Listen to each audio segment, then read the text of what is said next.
শুভ সকাল। Fresh farm fields থেকে আপনাদেরকে স্বাগতম। আমি শেখ মোহাম্মদ ফয়সাল আছি আপনাদের সাথে।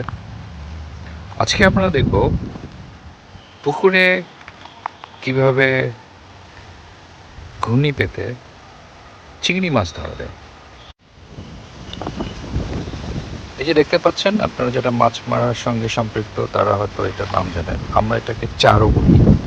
এই চারও দিয়ে পুকুরে ঠিক এইভাবে চারাগুলো আমরা স্থাপন করে আমরা চিংড়ি মাছ ধরতে পারি।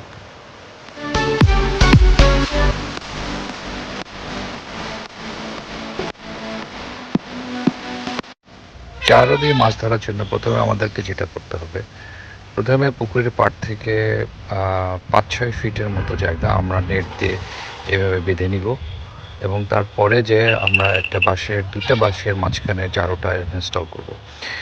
এটা কাজ করে এভাবে যে মাছ যখন পুকুরে, বিশেষ করে চিংড়ি মাছ যখন পুকুরের পাড় দিয়ে চলাচল করে, তখন এই নেটে এসে যখন নেট থেকে বাধা পেয়ে এরা ঘুরে এদিকে আসতে যায়, তখন এই চারোর ভেতরে ওরা ঢুকে যায়।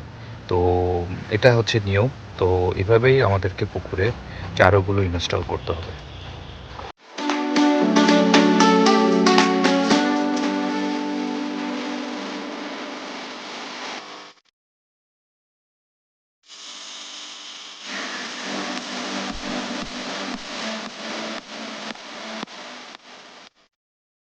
চারোর মুখগুলো আমরা এভাবে লতা পাতা দিয়ে আটকে দিব, যাতে করে বাইরে থেকে কোনো সাপ বা ইঁদুর ঢুকতে না পারে, আর মাছগুলো যেন বেরিয়ে না যেতে পারে।